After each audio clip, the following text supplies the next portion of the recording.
প্রিয় নেতৃবৃন্দ, আপনারা দেখেছেন ইতিমধ্যে একটা দল একজন ব্যক্তি যিনি আমাদের দলের পরিচয় আজকে পরিচিত হয়েছেন সারা বাংলাদেশে। উনি তো এসেছেন আমাদের দলে 2014 কি 15-তে, তাই না? অথচ ওনাকে তখন কেউ চিনত না, কিন্তু বাংলাদেশ জাতীয়তাবাদী দল ওনাকে আমাদের সবচেয়ে দুর্দিনে ওনাকে একমাত্র ওনাকেই এই সংসদে পাঠিয়েছে। আজকে এই দলের মাধ্যমে পরিচিত হয়ে আজকে আপনারা দেখেছেন উনি কিভাবে আমাদের দলীয় চেয়ারম্যান জনাব তারেক রহমানের বিরুদ্ধে কটাক্ষ করে। জনাব তারেক রহমানকে তারা উনি উপহাস করে। জনাব তারেক রহমানকে উপহাস করা মানে আমাদেরকে উপহাস করা। জনাব তারেক রহমানকে কটাক্ষ করা মানে আমাদেরকে উন্নত করা।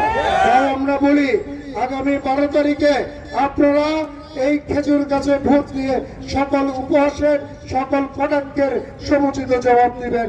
ধন্যবাদ জানিয়ে আমি আমার বক্তব্য শেষ করলাম এবং আগামী 12 তারিখে 12ই ফেব্রুয়ারি এই ফুদন্তি ইউনিয়নে আমাদের জুনায়েদ আল হাবিবি খেজুর গাছকে আপনারা ধানের শীষ বলে মনে করে ভোট দিবেন, এই আশাবাদ ব্যক্ত করে সবাইকে ধন্যবাদ জানিয়ে আমি আমার বক্তব্য শেষ করলাম।